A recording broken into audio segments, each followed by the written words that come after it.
Assalamualaikum warahmatullahi wabarakatuh. Perkenalkan, aku Silvana Doresti dengan NIM 2001706 dari Prodi Sastra Indonesia Universitas Negeri Padang. Pada kesempatan kali ini, kita akan membahas mengenai analisis unsur intrinsik dan ekstrinsik dari karya angkatan 45, yaitu novel Ateis karya Ahdiat Kartamiharja. Oke. Sebelum kita masuk ke unsur intrinsik dan ekstrinsiknya, ada baiknya kita mengetahui dulu gimana sih jalan ceritanya. Nah, oleh sebab itu, mari simak sinopsisnya. Hasan merupakan seorang pemuda asal Bandung, Jawa Barat yang memiliki keluarga taat akan agama atau yang kita kenal dengan keluarga yang alim. Sejak kecil, hidupnya ditempa oleh ajaran Islam yang kuat. Setelah menjadi seorang pemuda, Hasan pergi untuk merantau. Dan ia bertemu dengan temannya dulu yang bernama Rusli. Rusli merupakan seorang pemuda yang bandel, nakal, dan juga memiliki paham Marxisme. Hasan meninggalkan kedua orang tuanya dan kemudian kerja di kota. Di sana ia bekerja sebagai penjual tiket. Pada suatu hari, Rusli mengajak Hasan untuk pergi ke rumah sepupunya yang bernama Kartini. Sesampainya mereka di sana, Hasan merasa jatuh hati kepada Kartini karena Kartini memiliki paras yang cantik dan rupawan. Namun sayangnya, Kartini memiliki ideologi yang sama dengan sepupunya yaitu Rusli. Hingga karena cintanya Hasan kepada Kartini, ia pun terobsesi untuk mempelajari budaya Marxisme yang dianut oleh mereka.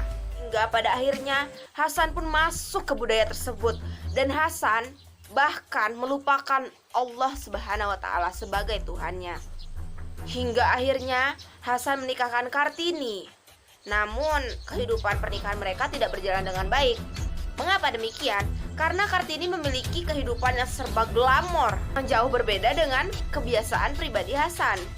Karena pertentangan kebudayaan tersebut, mereka pun akhirnya berpisah. Suatu hari, Hasan mengetahui bahwa Anwar bersama Kartini di sebuah hotel. Karena Hasan mengetahui niat buruk Anwar kepada Kartini, Hasan pun mencari Anwar ke hotel tersebut. Namun sayangnya, karena tentara Jepang sedang beroperasi pada masa itu, Hasan pun ditembak mati karena dituduh sebagai mata-mata.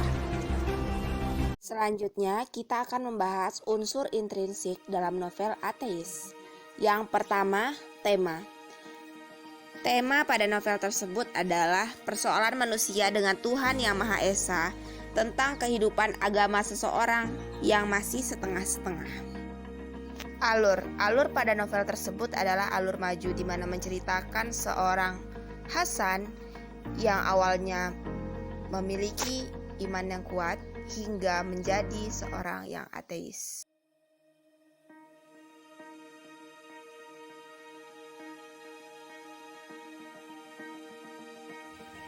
Selanjutnya, latar.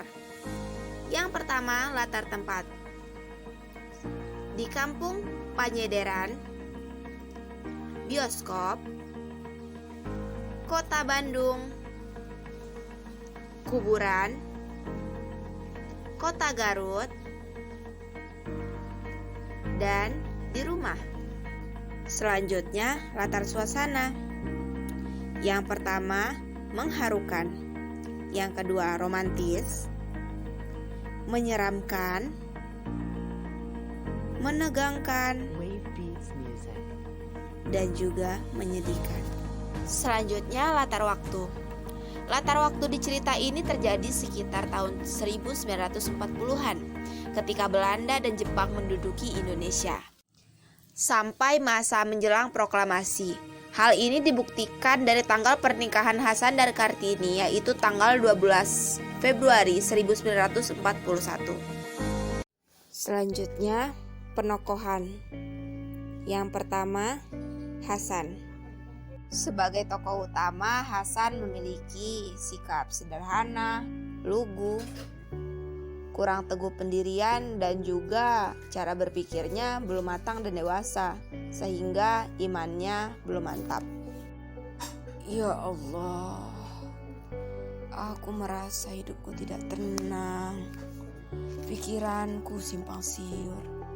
Terkadang aku mengingat padamu, namun terkadang aku mengingat sisi lain yang tentunya aku pun belum mengerti kebaikannya. Kemudian Kartini, ia berwatak modern dan sedikit bebas. Dan juga Kartini ini memiliki ideologi tegas dan radikal. Etikanya menurut feodal atau borjuis. Ia juga seorang ateis.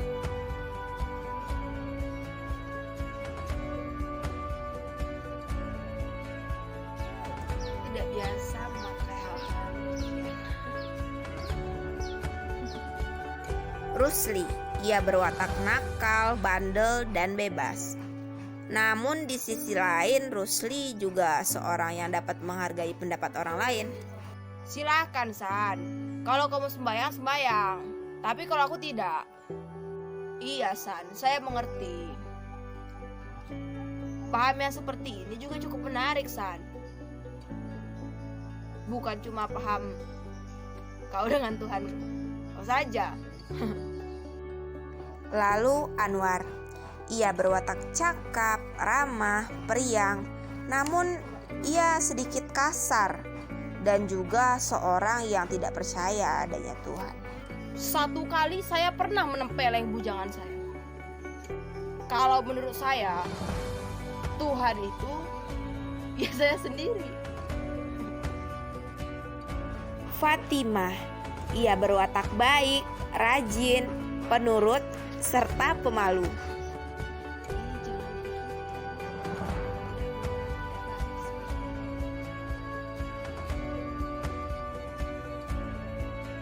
Ibu Hasan, ia berwatak soleha, alim, dan juga penyayang. Hasan, bangun nak. Hari sudah subuh. Berwudulah engkau dahulu nak. Kita akan melaksanakan sholat subuh berjamaah di masjid.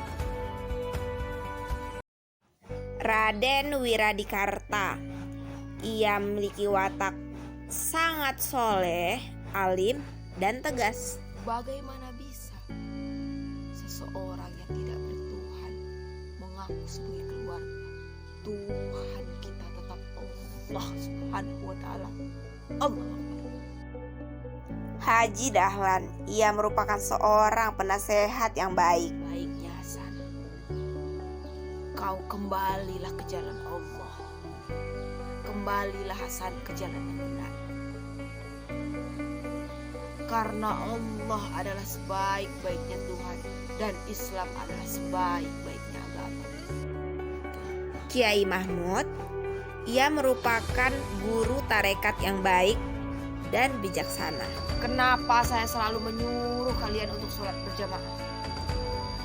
Karena sholat berjamaah mampu untuk meringankan beban-beban kita yang ada di dunia, sehingga kita terhindar dari kesusahan, kesulitan, dan pikiran sempit yang menyusahkan dada. Bibi Hasan, ia berwatak baik, rajin beribadah, dan juga sabar. Hasan, jangan sekali-kali kamu balas kejahatan. Balaslah kejahatan tersebut dengan kebaikan. Gaya bahasa. Yang pertama, majas. Majas yang digunakan di dalam novel tersebut adalah majas personifikasi. Lalu ada majas hiperbola. Terdapat penyisipan bahasa Belanda.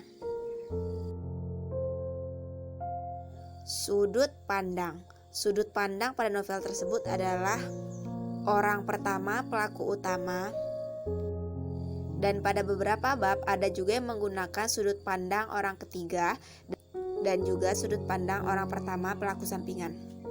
Selanjutnya, amanat. Amanat pada novel tersebut adalah jangan pernah meninggalkan agama demi orang yang kita cintai, karena agama adalah segalanya. Selanjutnya, unsur ekstrinsik. Yang pertama, latar belakang pengarang. Ahdiat Kartamiharja lahir pada tanggal 6 Maret 1911 di Garut, Jawa Barat.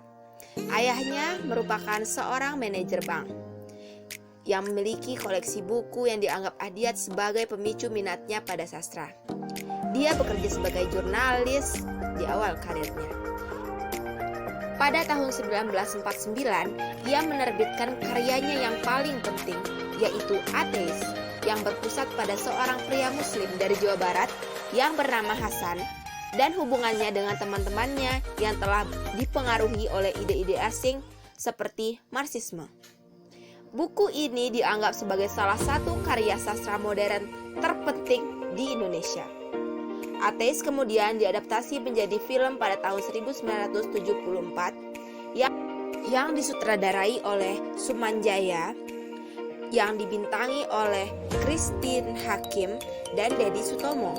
Ahdiat adalah penerima penghargaan sastra nasional Indonesia pada tahun 1956 untuk karyanya. Ia juga merupakan seorang guru besar sastra Indonesia di Universitas Nasional Australia atas undangan universitas tersebut. Dan akhirnya ia memilih untuk menetap di Canberra, Australia pada tahun 1960-an, di mana ia tinggal lebih dari 40 tahun di sana. Namun, ia terus mendapat pengakuan atas karya di Indonesia. Ia dianugerahi penghargaan seni Indonesia pada tahun 1971. Relevansi dengan zaman sekarang. Cerita ini memang cukup lama. Namun, ceritanya masih relevan dengan zaman sekarang. Contohnya saja perpindahan paham yang dianut oleh Hasan karena cintanya yang teramat besar kepada kekasihnya.